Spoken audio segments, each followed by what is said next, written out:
తీసేసుకోవాలి. అర్థమవుతుందా? ఆ ఫీలింగ్ ఉంటే మీకు కష్టాలు వస్తాయి. అర్థమైందా? మేము కొన్నాం, మీ బంధువులకు ఎవరికైనా చెప్పారు మేము కొన్నాం, మాకు దేవుడు ఇచ్చిండని చెప్పాలి. హల్లెలూయా, హల్లెలూయా. రాజు సార్ ఉన్నాడమ్మా, మీ సారు శాదనాలు వాళ్ళు కూడా ఉన్నారంట. ఇల్లు కొన్నారా, కట్టారమ్మా? కట్టింది. మేము వెళ్ళలేదు, టైం లేక నాకు కూడా చెప్పింది.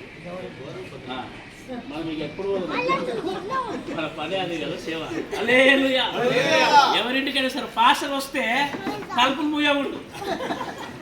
లేదు ఇంట్లో పెట్టి ఒక ఇంట్లో అంటే పాస్టర్ పోతే ఏమైంది తెలుసా, అలా పిల్లలు చెప్పినాడు మన డాడీ లేడా అని చెప్పుకోవాలి. ఈ ప్రకృతి లాగా మా ప్రకృతి చాలా సత్యం. పాప చిన్నది కదా, కొంచెం పెద్దగా అయితే కథలు అన్నీ వేరే అవుతాయి. వివరమైన ఏం చెప్పిండు, వచ్చి బయటికి వచ్చి నాయన ఉన్నాడు కానీ లేడని చెప్పమన్నాడు కదా. డాడీ ఇంట్లోనే ఉన్నాడు కానీ లేడని చెప్పమన్నాడు. అంటే కథ అంతా జవాబు ఇచ్చినట్టే ఆన్సర్. కొన్నిసార్లు